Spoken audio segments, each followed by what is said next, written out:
اور آپ کے بیٹے عبداللہ دونوں ہمجولی کے برابر عمر کے ہیں. کھیلتے کھیلتے میرے آقا حسین کو جو ہے وہ کچھ خشک قسم کی کھجوریں عبداللہ نے دی اور اچھی کھجوریں خود رکھی.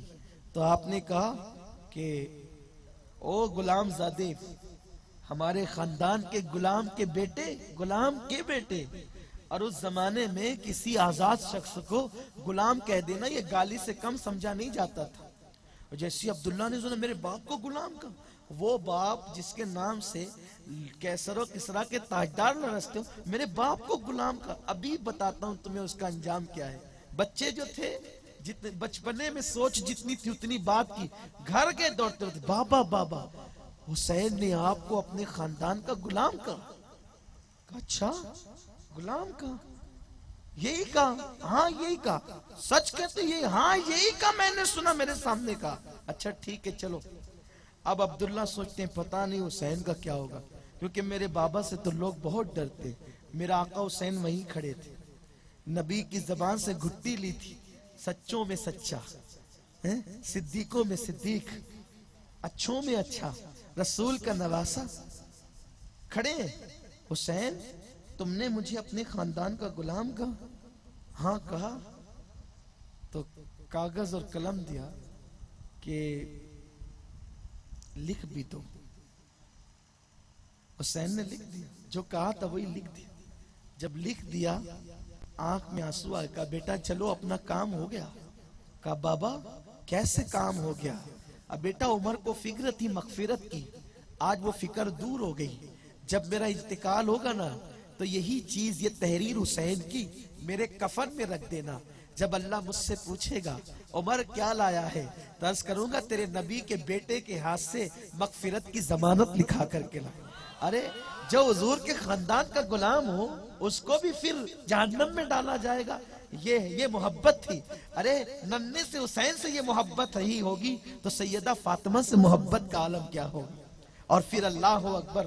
جاتے جاتے آخری بات، یہ بات تو شیعہ سنی دونوں کتابوں میں لکھی ہوئی ہے کہ جس وقت ایران فتح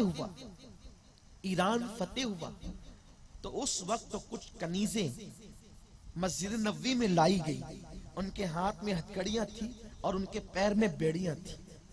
تو ایک کنیز ایسی آئی جو سر سے لے کے پیر تک سونے میں لدی ہوئی تھی اور اس کے بالوں میں موتی پروئے ہوئے تھے. بہت خوبصورت اور حسین تھی. جب وہ مسجد میں لا کر کے رکھ دی گئی تو چونکہ مال غنیمت تقسیم کرنے کا انداز یہ ہوتا ہے اسلام میں کہ جس کے ہاتھ جو لگے گا وہ گھر نہیں لے جائے گا، سب لا کے جمع کرائے گا، پھر امیر المومنین اللہ کے قانون کے مطابق اس کو تقسیم کریں گے. تو جب وہ لڑکی جو ساری لڑکیوں میں خوبصورت تھی اور سونے سے لدی ہوئی تھی، اس کے کپڑے نظر نہیں آتے تھے، اتنے زیورات تھے اس کے بدن پہ، بالکل نو عمر تھی. تو جب اس کو لا کے مسجد نبوی کے صحن میں رکھا گیا تو وہ ایرانی زبان میں غصے میں کچھ کہتی تھی.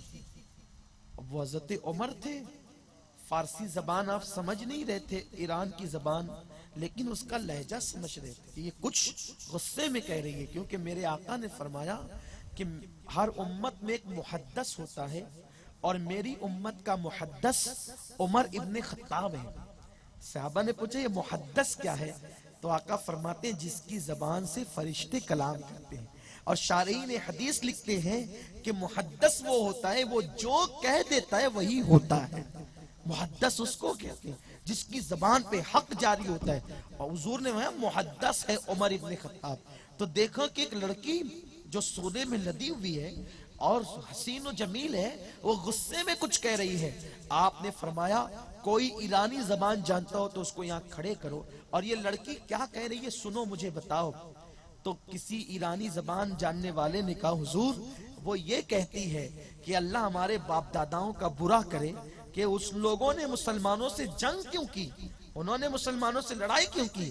ہم وہ لوگ ہیں کہ جنہوں نے کبھی اپنے گھر کا کمرہ چھوڑ کر آنگن نہیں دیکھا، ہم کبھی آنگن میں قدم رکھنے والی بیٹیاں نہیں، اور انہوں نے مسلمانوں سے جنگ لڑی، بزدلی دکھائی، اب ہم مسلمانوں کے قبضے میں آ گئے، اب ہمارا کیا ہوگا، ہماری عزت اور آبرو کا کیا ہوگا،